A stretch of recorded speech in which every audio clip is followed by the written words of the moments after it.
इस नए वीडियो में एक बार फिर आप सबों का स्वागत है। संस्कृत ज्ञान सागर भाग 1 का चैप्टर 9 आज हम लोग करेंगे।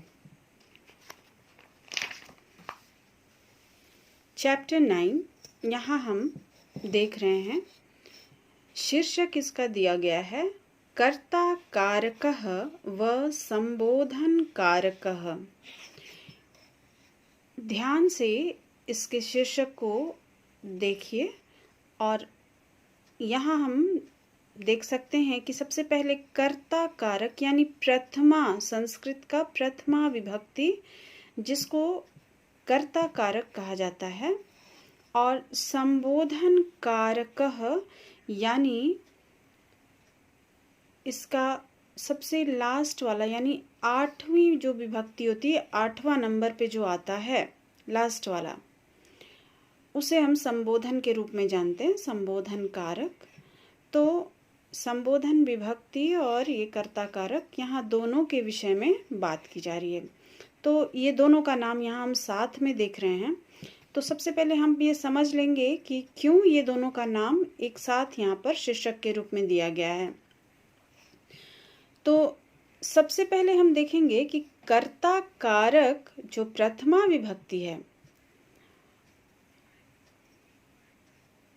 इसी का एक भाग होता है ये संबोधन कारक। यानी ये अलग से इसका कुछ अलग से कोई भेद नहीं है, बल्कि ये इसका भाग होता है कर्ता का ही, इसलिए यहाँ पर साथ में दिया जा रहा है। साथ में ही हम लोग इसको पढ़ेंगे। तो अब हम लोग चैप्टर शुरू कर रहे हैं, कर्ता कारकः और कर्ता कारक और संबोधन कारक। यहाँ अब हम इसके विषय में जो भी इंट्रोडक्शन दिया गया है उसे हम लोग एक बार ध्यान से पढ़ेंगे। जिस शब्द के साथ क्रिया का सीधा संबंध हो उसे कारक कहते हैं। कारक के 8 भेद होते हैं। यहाँ पे ध्यान से देखिए, यहाँ कहा जा रहा है कि 8 भेद होते हैं कारक के। प्रस्तुत पाठ में कर्ता कारक का प्रयोग बताया जा रहा है।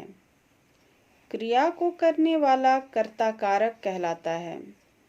कर्ता कारक में प्रथमा विभक्ति का प्रयोग होता है। इसका चिन्ह ने या लुप्त अर्थात कुछ भी नहीं रहता, या तो ने लगता है या फिर कोई भी चिन्ह। लुप्त का मतलब कि कुछ भी, कोई भी चिन्ह यहाँ नहीं लगा रहता है। संबोधन कोई अलग कारक या विभक्ति नहीं है। संबोधन प्रथमा का ही भेद है। इसका समावेश कर्ता कारक में ही हो जाता है। इसके चिन्ह हैं हे, ओ, अरे, भो। तो यहाँ बहुत ध्यान से अगर हम फर्स्ट लाइन देखेंगे तो देख रहे हैं कि जिस शब्द के साथ क्रिया का सीधा संबंध हो वो कारक कहलाता है, और क्रिया को करने वाला कर्ता कारक कहलाता है। तो यहाँ कर्ता कारक के विषय में हम यहाँ देख रहे हैं कि क्रिया को करने वाला यानी काम को करने वाला जो होता है वही कर्ता कारक कहलाता है। तो कर्ता कहलाता है। अब यहाँ हम देख रहे हैं कि संबोधन में भी हम सीधा संबंध रखते हैं, यानी कि क्रिया का सीधा संबंध कारक से हो जाता है, शब्द का सीधा संबंध क्रिया से हो जाता है। और साथ ही साथ हम यहाँ देख रहे हैं कि हे, हो, ओ, अरे, भो यानी जो भी यहाँ संबोधन है, यहाँ हम सीधा कर्ता को संबोधित करते हैं। तो इसीलिए ये संबोधन जो है ये प्रथमा कारक का ही भेद हो जाता है। अब हम पाठ का अनुवाद कार्य शुरू करेंगे। बालकः पठति यानी लड़का पढ़ता है, यहाँ एक वचन के लिए कहा जा रहा है। सह पठति वह पढ़ता है, यहाँ द्विवचन है। बालकौ क्रीडतः यानी दो लड़के खेलते हैं। तौ क्रीडतः वे दोनों खेलते हैं। नेक्स्ट लाइन हम देख रहे हैं, मयूरा नृत्यन्ति यानी यहाँ दो से अधिक मोर हैं यानी अनेक मोर, तो यहाँ पर सभी मोर नाचते हैं। ते नृत्यन्ति वे सभी नाचते हैं। हे पुत्र माता किम करोति, हे पुत्र माता क्या करती है। माता रोटिकां पचति, माता रोटी बनाती है, पकाती है। सा रोटिकां पचति, वह रोटी पकाती है। अब हम आएंगे नेक्स्ट पेज में।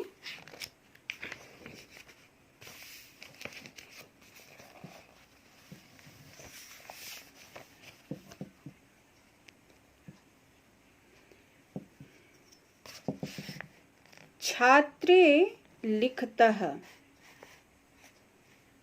अब यहाँ हम देख रहे हैं वो पुल्लिंग में था और यहाँ पर अब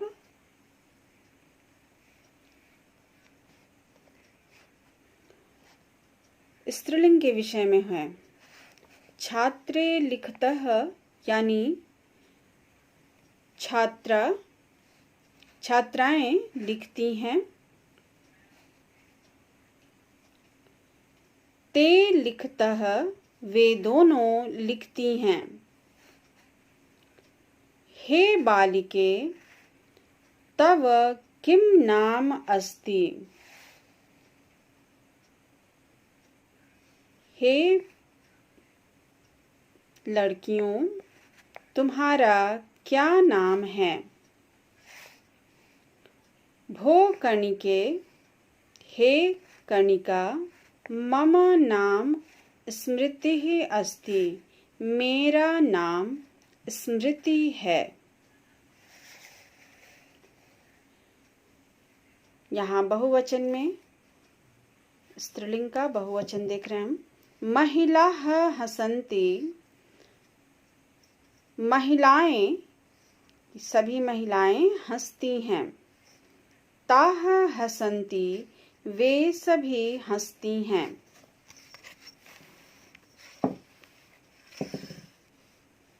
भो छात्राः वृक्षात् किम पतति, हे छात्रों वृक्ष से क्या गिरता है। हे गुरुदेव वृक्षात् पत्रम पतति, हे गुरुदेव वृक्ष से पत्ता गिरता है। वृक्षात् पत्राणि पतन्ति, वृक्षों से पत्ते गिरते हैं।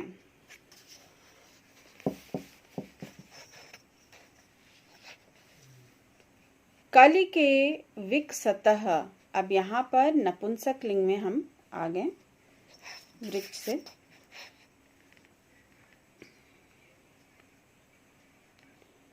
दोनों कलियां खिलती हैं। ते विकसतः वे दोनों खिलते हैं। मित्राणि सहायतां कुर्वन्ति, सभी मित्र सहायता करते हैं। तानि सहायतां कुर्वन्ति, वे सभी सहायता करते हैं।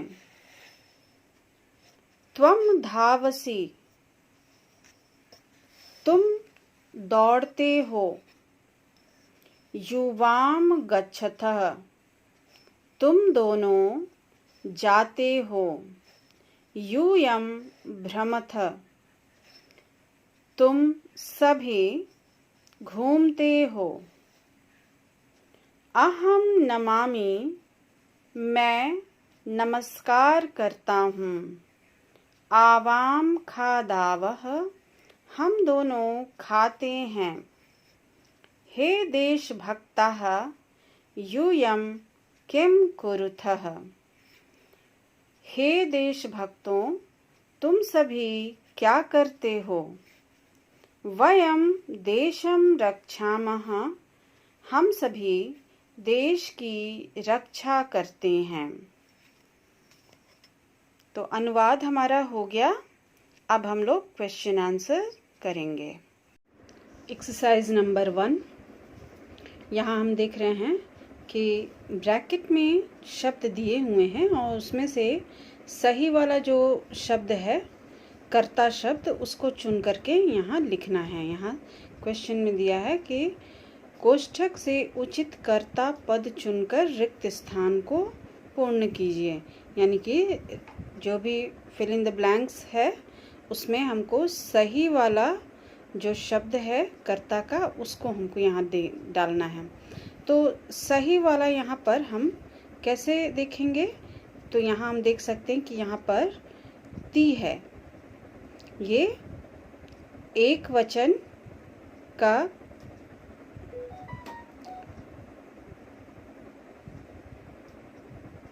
चिन्ह है ना, यानी रूप है जो हम लोग शब्द रूप में देखते हैं। पठती, पठता, पठंती, तो ये प्रथम पुरुष का यहाँ पर हम देख रहे हैं एक वचन है। तो अब एक वचन का कर्ता हम ले लेंगे। यहाँ 2 कर्ता दिया हुआ है, तो एक वचन वाला हो गया छात्रः, तो यहाँ हो जाएगा छात्रः पठति। यहाँ पर देख रहे हैं हसतः, यहाँ तः जो है ये द्विवचन हो गया प्रथमा का, तो यहाँ पर हम देखेंगे द्विवचन। तो यहाँ पर बालकौ हमें दिख रहा है, तो बालकौ हसतः। नमन्ति ये बहुवचन में है, तो ते नमन्ति। नृत्यामः ये बहुवचन में है, तो यहाँ पर हम देख लेंगे वयम नृत्यामः। यहाँ पर हम देख रहे हैं गृहम गच्छसि, गच्छसि यानी ये फिर प्रथम आ गया, एक वचन आ गया, तो एक वचन के लिए हम त्वम यहाँ लिखेंगे। अब सेकंड क्वेश्चन में है हम आ जाएंगे। यहाँ पे कहा जा रहा है कि क्रियापद को साथ मिलाकर लिखिए, यानी 2 सेक्शन में यहाँ पे हमारा दिया हुआ है और उसमें से हमें देख करके सही ऑप्शन देख करके लिखना है। तो रामः के साथ पठति, तो यहाँ बना देना है रामः पठति। छात्रः, अब यहाँ पर हम देख लेंगे छात्रः के लिए कौन सा जा रहा है, तो यहाँ बहुवचन में लिखन्ति, तो यहाँ हम लिख देंगे छात्रः लिखन्ति।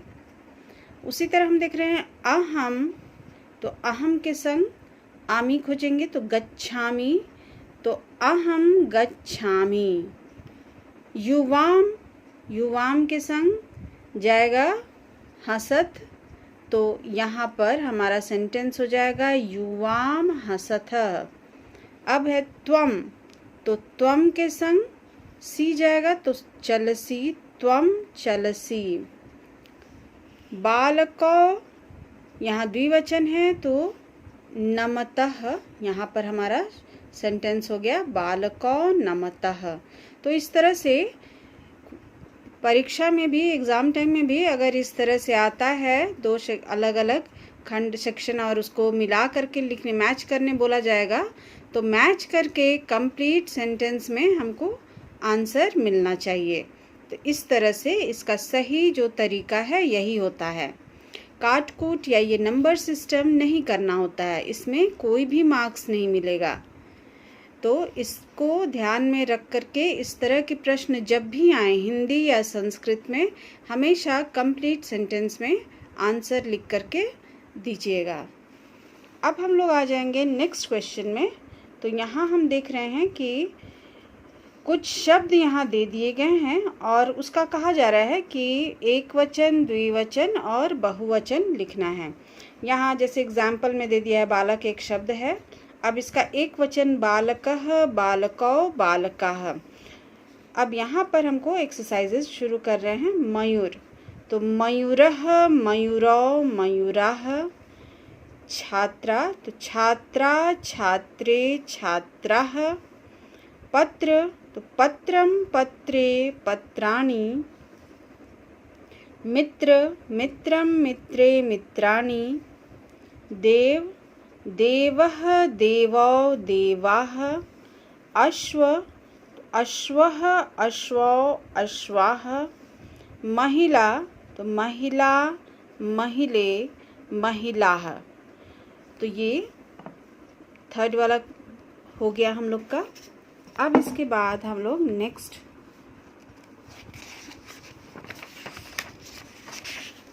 यहाँ हम देख रहे हैं कि फोर्थ वाला हम लोगों को नहीं करना होगा। अब इसमें के बाद हम आ जाएंगे फिफ्थ वाला। यहाँ पर एक साइड में यानी फर्स्ट कॉलम में हम देख रहे हैं कि पूरा यहाँ हम लोगों को एक तरफ पूरा संस्कृत दिया हुआ है, संस्कृत के शब्द हैं, और दूसरे सेक्शन में यानी दूसरा जो खंड है उसमें हम देख रहे हैं इसका अर्थ दिया हुआ है। अब इसका सही, इन शब्दों का जो है सही अर्थ चुन करके इसके सामने लिखना है।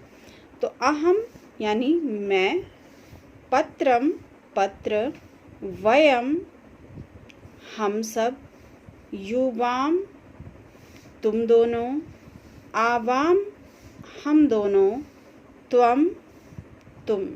तो इस तरह से ये मैच करके और सही वाला अर्थ चुन करके यहाँ पर लिखना है। अब हम लोग नेक्स्ट क्वेश्चन यानी 6th नंबर में आएंगे। यहाँ पे कहा जा रहा है कि संबोधन शब्द का प्रयोग करके रिक्त स्थान को भरना है। अब यहाँ पे कुछ शब्द दिया गया है और इसको बोला जा रहा है कि संबोधन में बदलना है। तो लतिका शब्द है, तो हे लतिके त्वम किम करोषि। सेकंड में दिया गया है कनिका, हे कनिके अहम पुस्तकम पठामि। थर्ड में हम देख रहे हैं ग में बालक, हे भो बालक त्वम कुत्र गच्छसि। नेक्स्ट देख रहे हैं हम सुरेश है, हे सुरेश अहम विद्यालयम गच्छामि।